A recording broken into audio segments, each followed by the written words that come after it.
আর আল্লাহ পাকে শুকর আদায় করতে হবে। এই যে আল্লাহ পাক আমাদের নাজ নিয়ামত দিয়েছেন, এই নাজ নিয়ামত আমরা ভোগ করি, নাজ নিয়ামত ভোগ করে আল্লাহ শুকর আদায় করতে হবে না?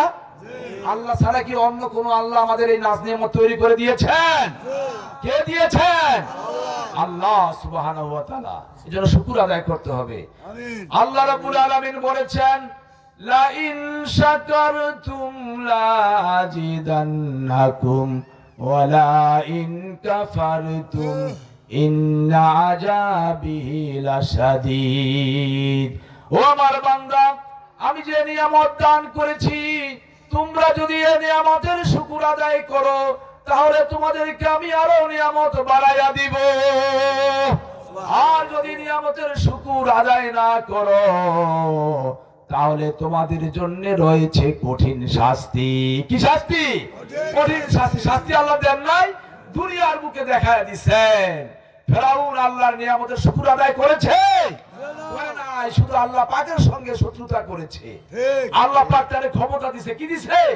ক্ষমতা দিছে। আল্লাহ পাক বলেন, আল্লাহ কি বলেন, যে যে আমার নাশুকরি করে, যে আমার নাফরমানি করে, আমি তার শক্তি সাহস ক্ষমতা আরো বাড়ায় দিই। কি বাড়ায় দেন?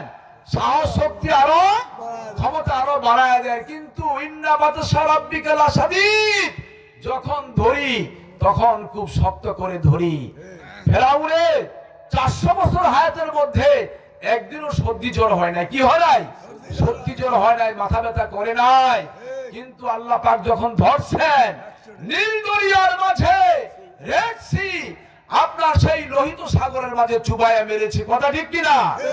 আল্লাহ যখন ধরে, ধরলে আর ছাড়ে না। ধরে ধরে ধরে না, ধরলে আল্লাহ ছাড়ে না। আল্লাহর সঙ্গে নাফরমানি করা যাবে না। আল্লাহ শুকর আদায় করতে হবে।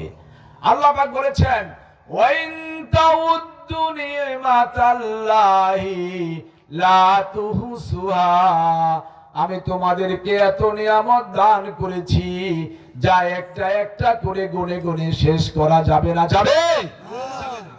এই যে বাবা, আমরা পানি পান করি, পানি পান করি না? একটা মানুষ পানি যদি পান না করে সে অসুস্থ হয়ে যায়, শরীরের ভিতরে ডিহাইড্রেশন দেখা যায়, দেখা দেয়, পানি শূন্যতা দেখা দেয়। আধুনিক বিজ্ঞান বলছে, মডার্ন সায়েন্স বলছে যে একটা মানুষ পানি পান না করলে সে ক্লান্ত হয়ে যাবে, শ্রান্ত হয়ে যাবে, অসুস্থ হয়ে যাবে। পানি পান করা ছাড়া বড় জোর 3 থেকে 7 দিন বেঁচে থাকতে পারবে। কতদিন? 3 থেকে 7 দিন বেঁচে থাকা যায় পানি পান না করে। এরপরে একটা মানুষ পানি ছাড়া আর বাঁচতে পারে না। এই পানি আমাদেরকে তৈরি করে দিয়েছেন কে? বলি আলহামদুলিল্লাহ। আবার আল্লাহ রাব্বুল আলামিন আমাদের বাঁচার জন্য, এই পরিবেশের ভারসাম্য ঠিক রাখার জন্য, এই জীবজগৎকে বাঁচিয়ে রাখার জন্য বাতাস তৈরি করেছেন। পানি পান না করেন একটা মানুষ বড় জোর 3 দিন থেকে 7 দিন বেঁচে থাকতে পারে। কিন্তু আধুনিক বিজ্ঞান বলছে, মডার্ন সায়েন্স বলছে যে বাতাস ছাড়া একটা মানুষ অতি জোর 3 মিনিট বেঁচে থাকতে পারে। কত মিনিট? 3 মিনিট বেঁচে থাকতে পারে। বাতাস ছাড়া 3 মিনিটের উপরে বেঁচে থাকতে পারে না। কারণ বাতাসের মাঝে 99% হলো বাতাস, এর মাঝে 1% রয়েছে অক্সিজেন। কি আছে? অক্সিজেন। এই 99% বাতাসের ভিতরে আল্লাহ পাক 1% অক্সিজেন ঢুকায় দিয়েছেন। এই অক্সিজেনের মাধ্যমে, বাতাসের মাধ্যমে আল্লাহ পাক আমাদেরকে বাঁচিয়ে রাখেন, গোটা সৃষ্টি জগৎকে বাঁচিয়ে রাখেন।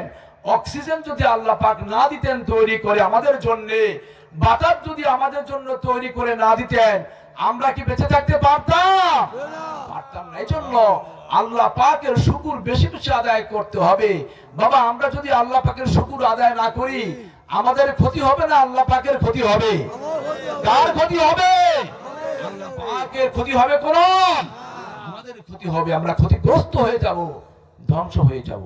এজন্য বাবাজি, আমাদের 5 ওয়াক্ত নামাজ যথাযথভাবে আদায় করতে হবে। 5 ওয়াক্ত নামাজ আদায় করতে হবে না? আদায় করতে হবে কি না? ওই এশার নামাজে যতটুকু নামাজ পড়ি মসজিদে গিয়ে পড়ি বা ঘরে পড়ি, জোহরের নামাজ পড়ি, মাগরিবের নামাজ পড়ি, এগুলো পড়ি, কিন্তু ফজরের নামাজের সময় মুয়াজ্জিন যখন শীতের দিনে আজান দেয়, পাওটা থাকে টান, যখন আজান দেয় তখন পা আর মাথা একখানে করে ফুটবলের মতো শুয়ে থাকি, ঠিক না? এমন অবস্থা হয় কিনা? এমন অবস্থা হয়। নামাজ কি পড়া হলো? পড়া হলো না। এটাকে বলা হয় কপাল পড়া। কি বলা হয়? কপাল পড়া। ঘুমাইয়া কাজা করেছি ফজর, তখনও জাগিনি যখন জোহর, হেলায়ও খেলায় কেটেছে আছর, মাগরিবের ওই শুনিয়া যান, জামাত শামিল হওরে সাথে, এখনো জামাতে আছে স্থান। সুবহানাল্লাহ। আমরা নামাজগুলো ঠিক মতো পড়বো কিনা? জামাতে নামাজ আদায় করতে চেষ্টা করবো কিনা? চেষ্টা করতে হবে বাবা। قد أفلح المؤمنون الذين هم في صلاتهم خاشعون। ওই সমস্ত লোক সফল হয়েছে, সাকসেস হয়েছে যারা খুশু খুদুর সঙ্গে মাবুদের সালাত যথাযথভাবে আদায় করেছে। আমরা কি আমাদের জীবন সফল করতে চাই? সাকসেস করতে চাই? আমরা কি আমাদের জীবনকে সাফল্যমণ্ডিত করতে চাই? আল্লাহ পাকের সন্তুষ্টি আমরা আদায় করতে চাই? তাহলে আমাদের 5 ওয়াক্ত নামাজ যথার্থভাবে একাগ্রতার সঙ্গে খুলুসিয়াতের সঙ্গে আদায় করতে হবে কি হবে না? আদায় করতে হবে। এই যে কামিং সুন, খুব তাড়াতাড়ি রমজান মাস আসতেছে, বলি আলহামদুলিল্লাহ। এই রমজান মাসে আমরা কি বাবা রোজা রাখবো না? রোজা রাখতে হবে কি হবে না? নাকি ওই যে চার দোকানে ঢুকবো, এটা চার দোকানে আবার রমজান মাসে ব্যাকডোর থাকে। কি থাকে? ব্যাকডোর থাকে, পিছন দিয়ে পালায় যাওয়ার ভয় থাকে। আপনি মানুষের ভয়ে আপনি পিছনে দরজা পালান, মানুষের ভয় করলেন, লজ্জা পাইলে লজ্জা করে, শরম করে, এত লজ্জায় যেহেতু করে, এত শরমই যেহেতু করে, আপনি এত মানসম্মানের চিন্তা ভাবনা করেন, তাহলে রোজাটা রাখেন বাবা। রোজা রাখলে তো আপনার বুকের ভিতরে সাহস এসে যাবে। কি আসবে? সাহস এসে যাবে, ঈমানি কুওয়াত এসে যাবে, বলি আলহামদুলিল্লাহ। রোজা রাখেন। রোজা রাখলে আপনি সবার, রোজা না রেখে সবার চক্ষু এড়াতে পারবেন, কিন্তু রাব্বুল আলামিনের চোখ কি এড়ানো যায়? এড়ানো যাবে? বাবা, নামাজ না পড়ে, রোজা না রেখে কেউ কখনো আল্লাহর ওলি হতে পারে না। তাহলে নামাজ পড়া কি জরুরি কিনা? রোজা রাখা জরুরি কিনা? আমরা ফরজ নামাজ, ফরজ রোজা সব সময় যথাযথভাবে যথার্থ সময় আমরা তো আদায় করব ইনশাআল্লাহ, বলি ইনশাআল্লাহ। আমার বাবাজান হুজুর আমিন নুরি বলছেন, যে নামাজ পড়ে না সে আমার মুরিদ না। কি বলেছে? যে নামাজ পড়ে না সে আমার মুরিদ না। আমিও বলি, যে নামাজ পড়ে না সে আমার মুরিদ না। কথা মনে থাকবে বাবা? আমরা ইনশাআল্লাহ নামাজ পড়বো তো, 5 ওয়াক্ত নামাজ পড়বো, এবং ফরজ নামাজ তো পড়বই, ফরজ রোজা রাখবো, এবং বেশি বেশি করে নফল নামাজ, নফল রোজা রাখতে চেষ্টা করবো ইনশাআল্লাহ। ফরজ নামাজ, ফরজ রোজা এগুলো হলো আল্লাহ পাকের হুকুম, ফরজ, অবশ্য কর্তব্য করতেই হবে। কিন্তু ফরজ নামাজ, ফরজ রোজা রাখলে এগুলো আল্লাহ পাকের হুকুম আদায় করলাম, আমরা দায় মুক্ত হয়ে গেলাম। কি হয়ে গেলাম? দায় মুক্ত হয়ে গেলাম, আমাদের ডিউটি আদায় হয়ে গেল। কিন্তু ফরজ নামাজ, ফরজ রোজা দেয়া, শুধু ফরজ নামাজ, ফরজ রোজা দিয়া আল্লাহ পাকের ওলি হওয়া যায় না। ফরজ নামাজের সঙ্গে, আমাদের সঙ্গে, ফরজ রোজার সঙ্গে আমাদের নফল ইবাদত গুলো বেশি বেশি করতে হবে। করতে হবে কিনা? করতে হবে। বুখারী শরীফের হাদিসের মাঝে এসেছে, আল্লাহ রাব্বুল আলামিন বলেন, আমার আল্লাহর ভাষায় আমার নবী ইরশাদ করেছেন, মহান আল্লাহ রাব্বুল আলামিন বলেন, আমার কিছু কিছু বান্দা রয়েছে, আমার কতিপয় বান্দা রয়েছে,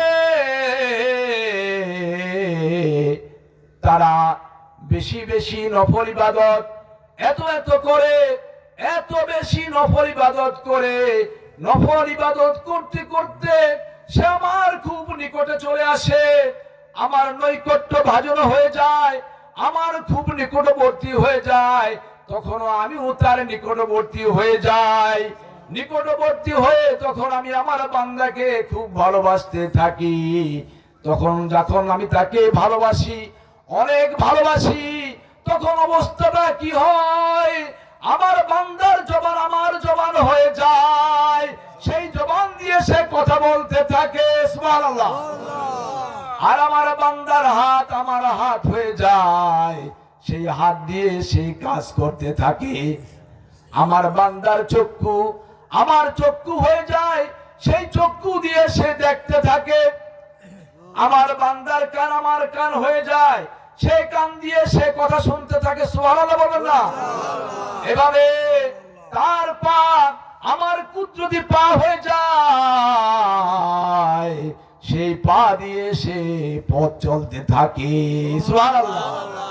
এভাবে করে ওই বান্দা যখন আমার হয়ে যায় আর আমি তার হয়ে যাই, ফানাফিল্লা হয়ে যায়, আমার সঙ্গে সে মিশে যায়, তখন আমার কাছে দুটি হাত যখন সে তুলে প্রার্থনা করে মুনাজাত করে, তখন আমার কাছে সে যা চায় আমি তাকে তা না দিয়ে পারি না।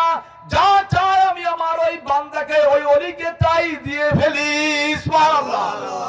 আল্লাহর ওলি হয়ে যায়। আল্লাহর ওলিকে কখনো আল্লাহ পাক খালি হাতে ফিরাইয়া দেয় না, সুবহানাল্লাহ। এজন্য আল্লাহর ওলিরা বলছে, কি বলছে, খুদি কো কর ইতনা বুলন্দ के हर तकदीर को लिखने को पहले खुदा पूछे बंदे को बता तेरी रजा क्या है।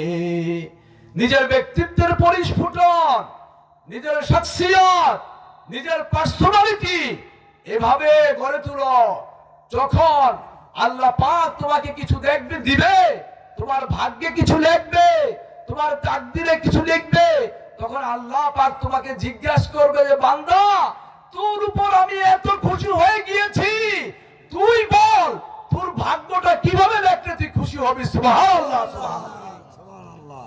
তারা কারা? তারা আল্লাহর ওলি। তারা কারা? তারা আল্লাহর ওলি।